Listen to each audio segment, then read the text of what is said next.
শিক্ষার্থীবৃন্দ, আজ সেই অস্ত্র কবিতার দ্বিতীয় ও শেষ পর্ব। আজ আমরা কবিতাটির পাঠ বিশ্লেষণ করব। আহসান হাবিব রচিত সেই অস্ত্র কবিতাটি তাঁর বিদীর্ণ দর্পণে মুখ কাব্যগ্রন্থ থেকে সংকলিত। অত্যন্ত সহজ সরল সাবলীল ভাষায় কবি এই কবিতায় তাঁর বক্তব্য প্রকাশ করেছেন এবং বলা যায় শান্তিপ্রিয় পৃথিবীবাসীর কাছে এই কবিতাটি একটি প্রার্থনা সঙ্গীত।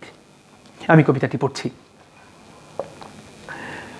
আমাকে সেই অস্ত্র ফিরিয়ে দাও, সভ্যতার সেই প্রতিশ্রুতি, সেই অমোঘ অনন্য অস্ত্র আমাকে ফিরিয়ে দাও। কবি এমন এক অস্ত্রের কথা আমাদেরকে শোনাচ্ছেন। কবি বলছেন সেই অস্ত্র আমাকে ফিরিয়ে দাও। ফিরিয়ে দাও মানে হচ্ছে অস্ত্রটি একসময় ছিল, হারিয়ে গেছে, তিনি সেই অস্ত্র আবার প্রত্যাশা করছেন। কেমন অস্ত্র? সভ্যতার সেই প্রতিশ্রুতি, যে অস্ত্র একদিন এই পৃথিবীতে সভ্যতার প্রতিশ্রুতি নিয়ে এসেছিল, সভ্যতা গড়েছিল, মানুষকে সম্প্রীতির বন্ধনে আবদ্ধ করেছিল, সংহতি তৈরি করেছিল, সেই অস্ত্র কবি প্রত্যাশা করছেন। সেই অমোঘ অনন্য অস্ত্র আমাকে ফিরিয়ে দাও। অমোঘ মানে অব্যর্থ, অনন্য মানে যার অন্য নেই, ইউনিক। কবি সেই অব্যর্থ অনন্য অস্ত্র প্রত্যাশা করছেন। সেই অস্ত্র আমাকে ফিরিয়ে দাও, যে অস্ত্র উত্তোলিত হলে পৃথিবীর যাবতীয় অস্ত্র হবে আনত, যে অস্ত্র উত্তোলিত হলে অরণ্য হবে আরো সবুজ, নদী আরো কল্লোলিত, পাখিরা নেড়ে ঘুমাবে। কি চমৎকারভাবে প্রার্থনা সঙ্গীতের মতো কবি প্রত্যাশা করছেন। কবি বলছেন সেই অস্ত্র আমাকে ফিরিয়ে দাও। আমরা হয়তো বুঝতে পারছি যে ঠিক কবি কি অস্ত্র বলছেন। হয়তো অস্ত্রটির নাম তিনি এখনো ঘোষণা করেননি, আমরা অপেক্ষা করছি, কিন্তু তার স্বভাব আমাদেরকে তিনি জানিয়ে দিচ্ছেন। সেই অস্ত্র আমাকে ফিরিয়ে দাও, যে অস্ত্র উত্তোলিত হলে। কবি যে অস্ত্রটি প্রত্যাশা করছেন, সেই অস্ত্র যদি উত্তোলিত হয়, এই পৃথিবীতে পরিব্যাপ্ত হয়, তাহলে কি হবে? পৃথিবীর যাবতীয় অস্ত্র হবে আনত। অর্থাৎ পৃথিবীতে প্রচলিত যে অস্ত্র রয়েছে, যে অস্ত্র মানুষের মধ্যে ভেদাভেদ তৈরি করেছে, মানুষকে ধ্বংস করছে, সভ্যতাকে ধ্বংস করছে, স্থাপনাকে ধ্বংস করছে, সে সকল মারাত্মক বিধ্বংসী প্রাণঘাতী অস্ত্রগুলো হবে অকেজ আনত, কবির প্রত্যাশিত অস্ত্রের সংস্পর্শে এলে। সেই অস্ত্র উত্তোলিত হলে অরণ্য হবে আরো সবুজ। কবি এমন এক অস্ত্রের প্রত্যাশা করছেন, সেই অস্ত্রের ব্যাপ্তি ঘটলে অরণ্য হবে আরো ঘন সবুজ, জীবজন্তু পশু পাখির অভয়ারণ্যে পরিণত হবে, অরণ্য উজাড় হবে না, নদী হবে আরো কল্লোলিত। কবি এমন অস্ত্রের প্রত্যাশা করছেন, যে অস্ত্রের সংস্পর্শে এলে, যে অস্ত্র মানুষ বক্ষে ধারণ করলে নদী হবে আরো নদীময়, চিরপ্রবাহিত, নদী তার নাব্যতা হারাবে না, পাখিরা নিড়ে ঘুমাবে। অর্থাৎ চিরশান্তিতে পাখিরা কলকাকলিতে মুখর হবে এবং শান্তিতে তাদের নিড়ে ঘুমোতে পারবে। কবি সেই অস্ত্রের প্রত্যাশা করছেন। যে অস্ত্র উত্তোলিত হলে ফসলের মাঠে আগুন জ্বলবে না, খাঁ খাঁ করবে না গৃহস্থালী। কবি বলছেন যে আমি সেই অস্ত্রের প্রত্যাশা করছি, আমাকে সেই অস্ত্র তোমরা ফিরিয়ে দাও। বিশ্ববাসীকে বলছেন সেই অস্ত্র আমাকে ফিরিয়ে দাও, যে অস্ত্র যদি একবার পরিব্যাপ্ত হয়, চালু হয়, তাহলে ফসলের মাঠে আগুন জ্বলবে না। ফসলের মাঠে আগুন জ্বলবে না মানে কৃষক তার মনের আনন্দে ফসল ফলাবে, সবুজ ফসলে মাঠ ভরে উঠবে এবং সোনালী ফসলে তার গোলা ভরে যাবে। কৃষকের হাসি উজ্জ্বল হবে, চিরস্থায়ী হবে, তার উৎপাদিত শস্যের ন্যায্য মূল্য সে পাবে। সেখানে মাঝখানে ফড়িয়া দালালরা এসে তার লাভটুকু নিয়ে যাবে না, পালাবে না, তাকে অভাবের মধ্যে ফেলে দিয়ে যাবে না, তার দুর্দশা বাড়বে না, খাঁ খাঁ করবে না গৃহস্থালী। অর্থাৎ সে সুখে শান্তিতে বসবাস করবে, অভাব দূর হবে। সেই অস্ত্র আমাকে ফিরিয়ে দাও, যে অস্ত্র ব্যপ্ত হলেই নক্ষত্র খচিত আকাশ থেকে আগুন ঝরবে না, মানব বসতির বুকে মুহূর্তের অগ্নুৎপাত লক্ষ লক্ষ মানুষকে করবে না পঙ্গু বিকৃত, আমাদের চেতনা জুড়ে তারা করবে না আর্তনাদ।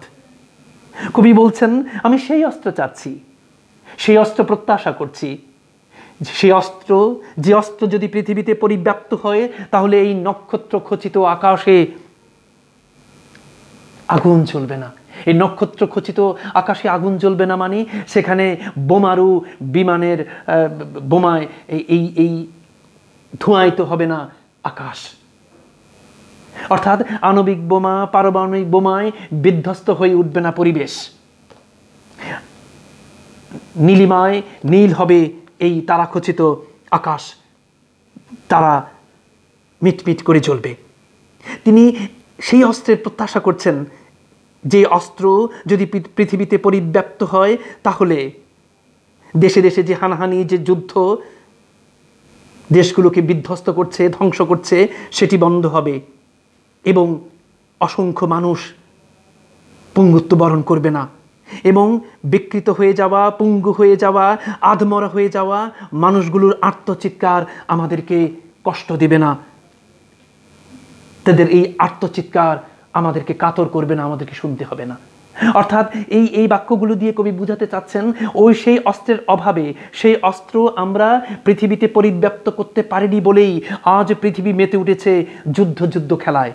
এক দেশ আরেক দেশকে গ্রাস করছে, আণবিক বোমায় বিধ্বস্ত করছে। এবং এই অগ্নুৎপাতের প্রসঙ্গে কবির চৈতন্যের মধ্যে নিশ্চয়ই দ্বিতীয় বিশ্বযুদ্ধে যে মারাত্মক অস্ত্র আণবিক বোমা লিটল ম্যান এবং ফ্যাট ম্যানের আঘাতে জাপানের দুটি শহর হিরোশিমা এবং নাগাসাকি ধ্বংস হয়ে গিয়েছিল, যেখানকার মানুষ এখনো পঙ্গুত্ব নিয়ে জন্মাচ্ছে, শিশুরা এখনো পঙ্গুত্ব নিয়ে জন্মাচ্ছে, এখনো মানুষ আর্তনাদ করছে। কবি বলছেন, আমি সেই অস্ত্রের প্রত্যাশা করছি, যে অস্ত্র পরিব্যাপ্ত হলে আর কোনো দেশ বিধ্বস্ত হবে না, আণবিক বোমায় আঘাতে মানুষ আর পঙ্গুত্ব বরণ করবে না। অর্থাৎ এই যুদ্ধ নামক এই অমানবিক খেলাটি পৃথিবী থেকে উধাও হয়ে যাবে সেই অস্ত্রের সংস্পর্শে এলে, সেই অস্ত্র পৃথিবীতে পরিব্যাপ্ত হলে। কবি আরো বলছেন, সেই অস্ত্র, যে অস্ত্র উত্তোলিত হলে বারবার বিধ্বস্ত হবে না ট্রয় নগরী। ট্রয় ইতিহাসের এক অসাধারণ এক শহর, গ্রিসের স্থাপত্য কলার এক নন্দিত শহরের নাম ট্রয়। বারবার মানুষের হিংসা, বিদ্বেষ আর দখলদারিত্বের শিকার হয়ে আক্রান্ত হয়েছে এই শহর ট্রয়। হেলেন অফ ট্রয়, এই সেই ধ্বংসাবশেষের এক অসাধারণ সিনেমা চলচ্চিত্র তৈরি হয়েছে হলিউডে। এবং আমরা গ্রিসের মহাকাব্যগুলোতে এই ট্রয় নগরীর কথা পাবো। হোমারের ইলিয়াডের মধ্যেও এই ট্রয় নগরীর কথা আছে। কবি বলছেন, আমি সেই অস্ত্রের প্রত্যাশা করছি, যে অস্ত্র পরিব্যাপ্ত হলে ট্রয় নগরী আর ধ্বংস হবে না, যে নগরী বারবার মানুষের প্রতিহিংসার শিকার হয়েছে। এবং আমরা এখানে বোধহয় এই কথাটি বলা অপ্রাসঙ্গিক হবে না যে কবির সেই অস্ত্র পৃথিবীতে এখনো পরিব্যাপ্ত হয়নি, আমরা পুরোপুরি আমাদের অন্তরে সেই অস্ত্রকে ধারণ করতে পারিনি বলেই হয়তো ট্রয় নগরীর পরে আরো বহু নগরী আমরা ধ্বংস করে চলেছি। আমাদের চোখের সামনে বাগদাদ ধ্বংস হয়ে যাচ্ছে, ধ্বংস হয়ে গেল আফগানিস্তান, সিরিয়া, এরকম অসংখ্য শহর আজ সেই অস্ত্রের অভাবে, যে অস্ত্র কবি প্রত্যাশা করছেন পরিব্যাপ্তি ঘটাতে চাচ্ছেন পৃথিবীতে, সেই অস্ত্রের অভাবে আমাদের এই শহরগুলো ধ্বংস হয়ে যাচ্ছে আমাদের প্রতিহিংসার আগুনে। কবি বলছেন, আমি সেই অবিনাশী অস্ত্রের প্রত্যাশী, যে ঘৃণা, বিদ্বেষ, অহংকার এবং জাত্যাভিমানকে বারবার করে পরাজিত। কবি বলছেন, আমি সেই অবিনাশী, অবিনাশী মানে যার বিনাশ নেই, বিনাশবিহীন সেই অস্ত্রের প্রত্যাশা করছি, যে অস্ত্রের সংস্পর্শে এলে মানুষ ঘৃণা, বিদ্বেষ, অহংকার এবং জাত্যাভিমান ভুলে একে অপরের সাথে সম্প্রীতির বন্ধনে আবদ্ধ হবে। জাত্যাভিমান হচ্ছে যে কোনো প্রকারের যৌক্তিক কারণ ছাড়া মানুষ যখন তার নিজেকে, নিজের জাতিকে শ্রেষ্ঠ বলে ঘোষণা করে, অন্যের উপর চাপিয়ে দেয়। কবি বলছেন, সেই অস্ত্রের সংস্পর্শে এলে, সেই অস্ত্র যদি মানুষ বক্ষে ধারণ করে, সেই অস্ত্র যদি পৃথিবীতে চালু হয়, তাহলে মানুষ ঘৃণা, বিদ্বেষ, অহংকার এবং জাত্যাভিমানের মতো অমানবিক সকল অনুষঙ্গ, সকল চর্চা ছেড়ে দিয়ে মানুষ আরো মানবিক হয়ে উঠবে, সহানুভূতিশীল হয়ে উঠবে। যে অস্ত্র মানুষকে বিচ্ছিন্ন করে না, করে সমাবিষ্ট। কবি বলছেন যে সেই অস্ত্রের প্রত্যাশা আমি করছি, যে অস্ত্রের সংস্পর্শে এলে মানুষ বিচ্ছিন্ন হয় না, একে অপরের কাছ থেকে দূরে সরে যায় না, মানুষ হয় সমবেত, একতাবদ্ধ।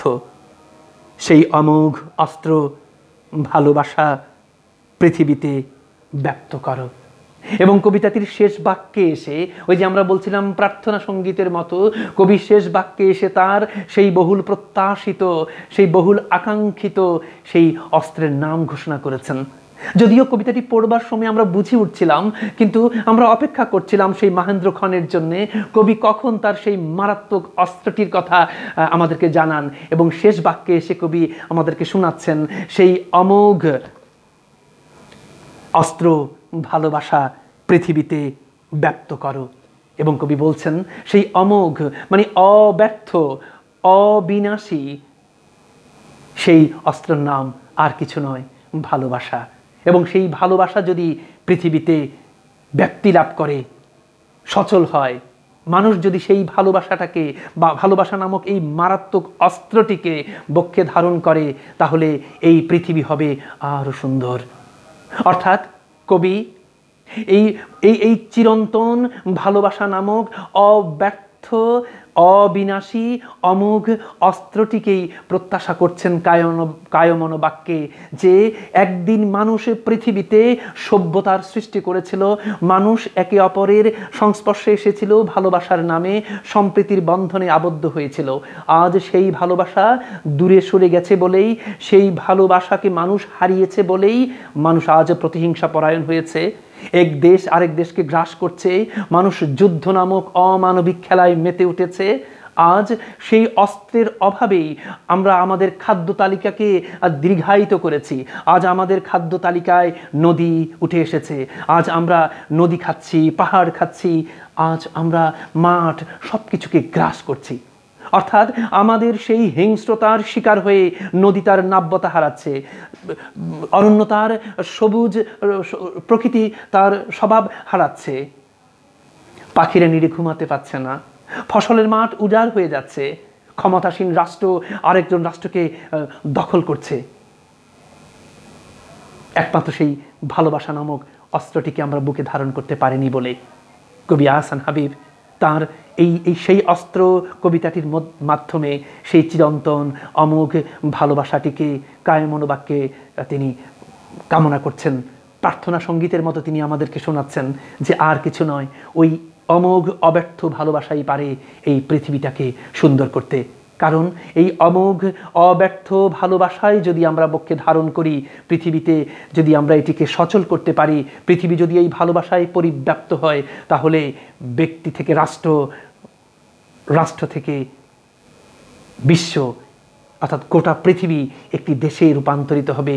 আর সকল মানুষ একটি 91টি পরিবারের মতো এক পরিবারের মানুষে পরিণত হবে। মানুষ হয়ে উঠবে আরও বেশি মানবিক, আরও বেশি ভালোবাসাময়। প্রিয় শিক্ষার্থীবৃন্দ, আশা রাখছি এই সহজ কবিতাটি তোমরা বুঝতে পেরেছো।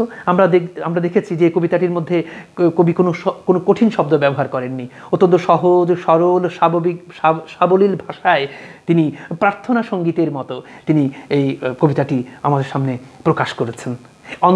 অন্তমিলবিহীন এই অক্ষর বৃত্তে রচিত এই শেষ অস্ত্র, সেই অস্ত্র কবিতাটি আশা রাখছি তোমরা বুঝতে পেরেছো। তারপরে যদি তোমাদের কোনো সমস্যা থাকে তাহলে আমাকে অবশ্যই জানাবে, আমি তোমাদেরকে তোমাদের প্রশ্নের উত্তর দিতে চেষ্টা করব। আজ এই পর্যন্ত, তোমাদের সবাইকে ধন্যবাদ।